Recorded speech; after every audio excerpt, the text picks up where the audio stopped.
Are you in a situation na hindi mo gusto? Yung bang sitwasyon na gusto mong makawala kasi nahihirapan ka at nasasaktan ka? Sino naglagay sa'yo sa sitwasyon na yan? Who is to blame? Do you feel you could have done much better if you married someone else? Mas maganda ba sana buhay mo if you have worked for another company? O hindi, kung iba negosyo mo, mas maganda ba kinabukasan mo kung hindi pinilit ng magulang mo yung course mo sa college? Or sometimes ba nag-iisip ka, sana no, pinanganak ako sa ibang pamilya?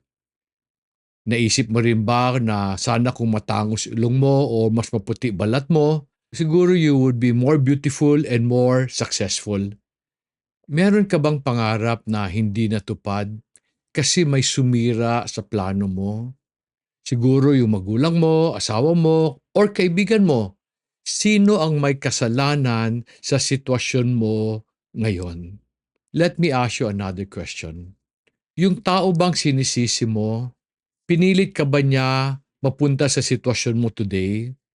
Or are you where you are because of how you responded to what that person did? Pinilit ka ba niya magalit, manghina o ma-depress? O nadidepress ka today only because of your response sa ginawa niya or sa sitwasyon mo?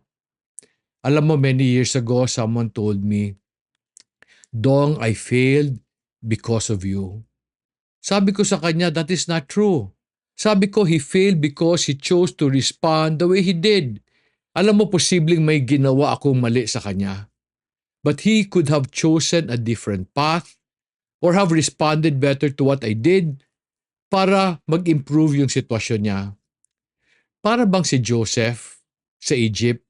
Alam mo, he could have been very angry and bitter towards his brothers kasi binenta siya sa slavery eh. He could have become rebellious to all forms of authority, especially when his master sent him to jail maski wala siyang kasalanan. Pero si Joseph decided not to blame anyone. Instead, he excelled in every situation he was put in, and so he was able to make the most of his opportunities. Kaibigan, bakit mas madali para sa atin na maghanap ng sisisihin para sa sitwasyon natin o anumang nangyayari sa atin? When employees fail, they blame their bosses. When a husband cheats, he blames his wife. When a wife is unloving or unsubmissive, she blames her husband kasi daw hindi magaling na leader. Katulad na lang ni Adam and Eve. When God confronted them after they ate of the forbidden fruit, si Adam blamed Eve. Si Eve naman blamed the serpent. None of them accepted their fault. Naghanap sila ng sisisihin.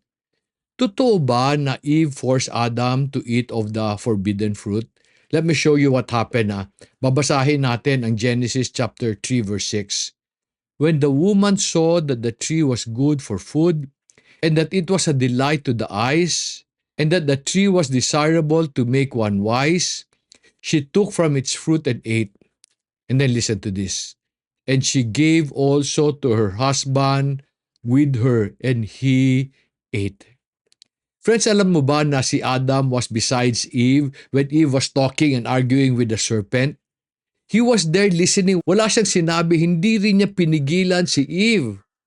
Do you know why he was there? He was there because he also wanted to eat of the fruit. Gusto rin niyang tikman.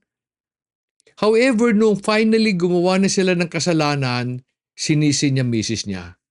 Pero ang totoo, naghihintay siya na mauna muna si Eve para pagdating ni God, meron siyang lusot, meron siyang sisisihin. Why is it easier for us to find someone to blame than take accountability for our actions and decisions? Sabi nung isa kong nabasa, people would blame others to protect their self-image, to avoid the feeling of guilt, and to be in control of their situation.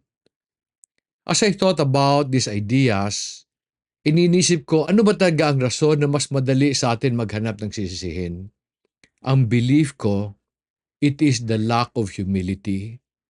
Sometimes the lack of humility is not expressed by arrogance, but by our unwillingness to take accountability for our actions and point the finger to someone else.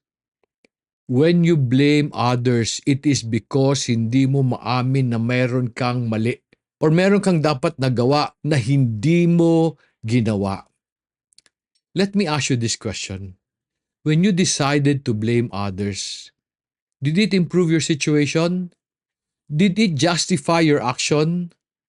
Do you know that the great men in the Bible never blamed others? Alam mo, may magagaling na leader sa Bible and merong mahihina. Yung magagaling never blamed anyone for their mistakes or for this situation. Si David did not blame Saul for depriving him of time with his family and for making him run around the wilderness for 10 years. Pero si Saul, when he was confronted by Samuel because he disobeyed the Lord, Saul blamed his soldiers. Sabi niya kasi sila they wanted the spoils of the battle. And he said this is the reason why he did not completely destroy the Amorites. David was like Joseph. Both of them made the best of their situations. Si Saul made excuses. Do you know that when you blame others, you rob yourself of the opportunity to improve your life? Kasi you do not have to stay in your bad situation if you just stop blaming others. You can do things to improve who you are and where you are. Pero no, so-called experts would say that if you want to understand why people do what they do, sabi nila you need to understand their past. And we often see this sa movies, sa TV, mga psychologists ang nagsasabi nito. Ang tanong ko, why? Why do you need to understand their past? Well, there's nothing wrong with that. Pero sabi nila, if you understand their past, you would know who to blame for who they are today. So hindi lang pala yung taong sinisisi niya ang may kasalanan. Pati yung magulang niya, lolo niya, nagpalaki sa kanya. The past has something to do with why people are where they are today. Pero ako naniniwala na your past has nothing to do with who you are today. Ako naniniwala you are not the product of your past. You are the product of your choices. I did not have a good childhood. I was deprived of many things, and my father, being a soldier, was always absent, and I had no one to run to.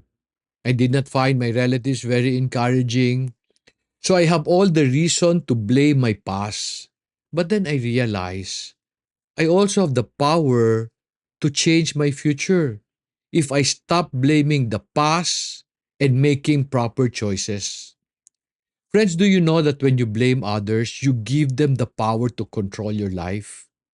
Ang masakit, hindi nila alam that they have power over you. Sabi ko kanina that people blame others to gain control over their situations. But then I realized kabaliktaran ang nangyayari. When you blame others, you give them control over you. Kasi sila ang may rason bakit hindi mas maganda ang buhay mo today. Ako, friends, I'm realizing no one can make you sin. The serpent did not make Eve and Adam sin. The serpent just tempted Eve. But Eve could have said no because the Lord said we should not eat from this tree. Friends, you sin because you want to. No one can force you to fail. No one can force you in your bad situation today. You fail when you do not respond properly to the circumstances you are in. Kanina I asked you if the person you blame forced you to do what you did. Sinadya ba niya nasaktan ka?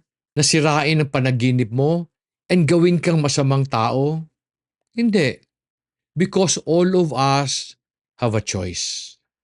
Sabi ng Galatians chapter 6 verse 4 and 5, but each one must examine his own work, and then he will have reason for boasting in regard to himself alone, and not in regard to another, for each one will bear his own load. Are you in a bad situation today? Friends, you are in that situation because you choose to be in that bad situation.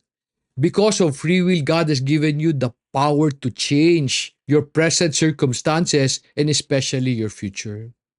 Today, I choose not to blame anyone for where I am today. I choose to make the most of the opportunity God has put before me. I choose to use my free will properly. When presented with a bad situation, we must choose to be accountable for our emotions, for our actions, so that we can define our future. Pero often, may nagagawa tayong foolish na bagay in response to what others would do. Kasi tao lang tayo eh. This is a common excuse people give. When you do something foolish, can you justify your actions by blaming other people? Sabi ng Romans chapter 14 verse 12, so then, each one of us will give an account of himself to God. Pwede ba tayo pumunta kay God and say, Lord, nag-fail ako ha? Kasi siya eh. Yung misis ko, yung mister ko, yung boss ko, yung magulang ko. Will God accept you more because you have somebody to blame? We cannot use others as an excuse for what we do and what we do not do. Pero kung pipilitin mo, pwede din. Kaya nga lang hindi tatanggapin ni God tong excuse na to. At the end of the day, God will make us accountable for our actions. Pero supposing God will spare you from being accountable, meaning He decides not to punish you for whatever wrong you did. The Bible shows us that your actions will invite consequences that even God cannot stop. Let me give you an example. Napilitan ka magsinungaling kasi may sinabi boss mo na hindi maganda. Nung na-discover na nagsinungaling ka, sino ang hindi pagkakatiwalaan ng ibang tao? Can you say kasi my boss said eh, or my boss did this eh? Hindi, di ba? That is a consequence even God cannot stop. Nagnakaw ka kasi nagutom ka kasi wala kang nakitang trabaho na gusto mo. Nung nahuli ka, si God ba nagpakulong sa'yo o yung taong ninakawan mo? A consequence that even God cannot stop. The Bible tells us that we will reap what we sow. This is a universal law, meaning even yung mga taong hindi naniniwala sa Panginoon will be affected by this law. They will reap what they sow. Friends, para hindi ka ma-depress, stop blaming others for where you are and what you are today. Instead, be accountable for your actions para meron kang magawa to change your situation and improve your future. I am really hoping na tulungan kita sa lesson na ito. Again, kung natulungan ka, share this lesson with those who you think would need to hear it. And I hope that you would take control of your situation and decide to improve it by stop blaming others. I hope you will decide to live a better life. Maraming salamat for listening and may God bless you.